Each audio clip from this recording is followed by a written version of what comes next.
आज हम जिस विषय की चर्चा करने जा रहे हैं उस टॉपिक का नाम है तर्क दोष, जिसे अंग्रेजी में फैलेसीज कहते हैं। तर्क दोष पद का जो अर्थ है एक तर्क वाक्य की युक्ति की त्रुटि के अर्थ में करते हैं। अर्थात तर्क दोष एक प्रकार की अनुचित तर्क युक्ति है जो ऊपर से सही प्रतीत होती है, लेकिन परीक्षण करने पर उसमें दोष नज़र आते हैं।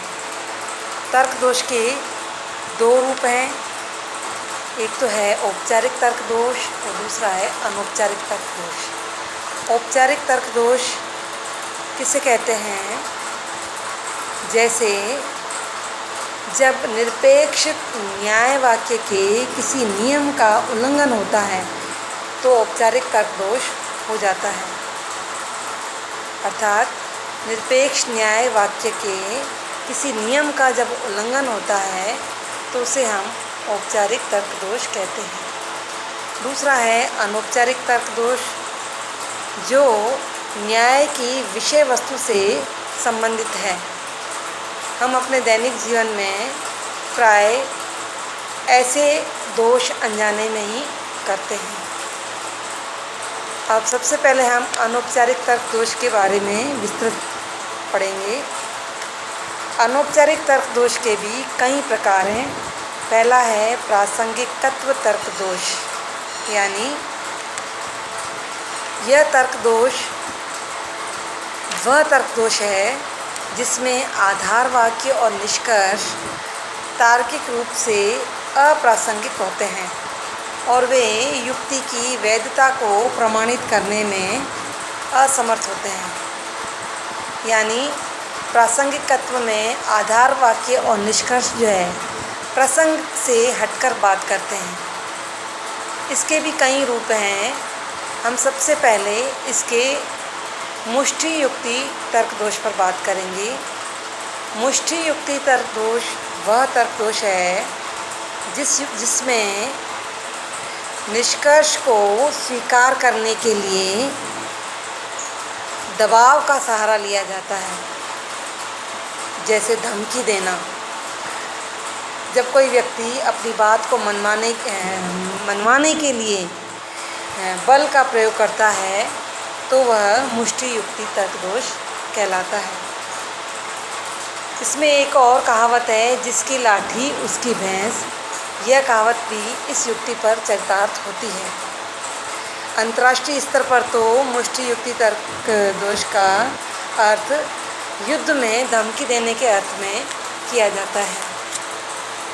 समझ में आ गया? मुष्टि युक्ति तर्क दोष, मुष्टि यानी धमकी, यानी बल का प्रयोग करते हुए अपनी बात को मनवाया जाता है और उस बात को मनवाने के लिए जिस तर्क का प्रयोग किया जाता है वो मुष्टि युक्ति तर्क दोष कहलाता है। दूसरा है व्यक्तिपरक युक्ति, जिसे हम लांछनात्मक भी कह सकते हैं। इंग्लिश में है जैसे आर्गुमेंटम एब होमेनियम, यानी एब्यूसिव। यह दोष तब उत्पन्न होता है जबकि जो कुछ कहा जाता है उसकी सत्यता को प्रमाणित करने के लिए उसके कहने वाले की बात के स्थान पर कहने वाले पर ही आरोप प्रत्यारोपित किया जाता है। जैसे एक एग्जाम्पल से हम समझ सकते हैं कि जैसे बैकन का दर्शन है वो अविश्वसनीय है। क्यों अविश्वसनीय है? क्योंकि उसे अपनी बेईमानी के कारण उसे कुलपति पद से हटा दिया गया था।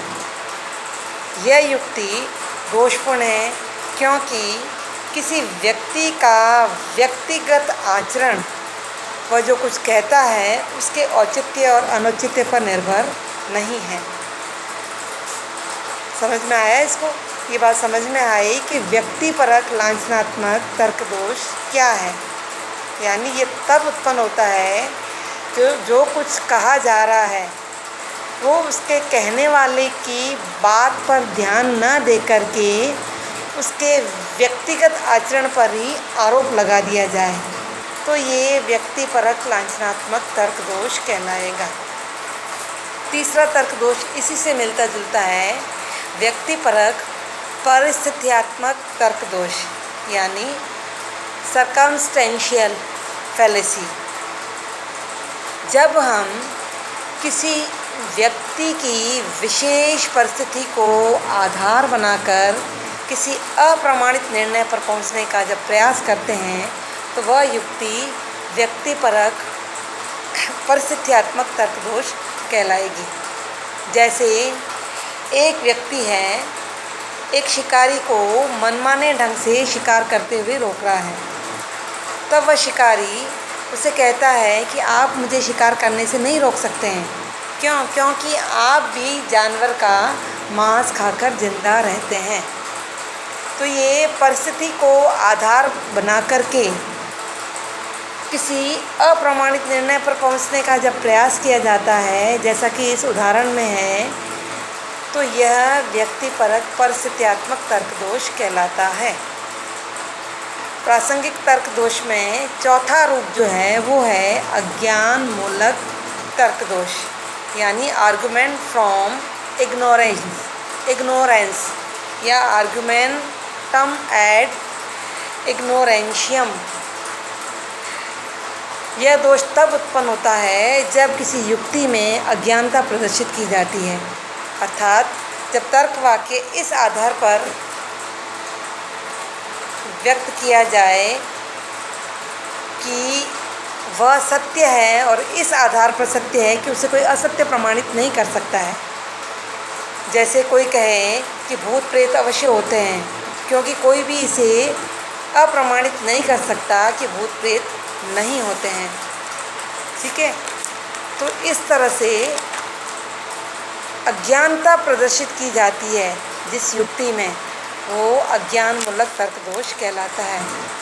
ऐसा तर्क दोष मानसिक घटनाओं के संबंध में और अतीन्द्रिय ज्ञान के संबंध में भी उत्पन्न होता है। जहाँ पक्ष और विपक्ष में कोई स्पष्ट प्रमाण नहीं होता तो युक्ति का यह रूप जो है अदालत में दोषपूर्ण नहीं है। वहाँ मार्गदर्शन सिद्धांत यह है कि कोई भी व्यक्ति विशेष निर्दोष तब तक है जब तक वह अपराधी प्रमाणित नहीं हो। अतः यह युक्ति अपराधी न होने का एक प्रमाण है। ओके।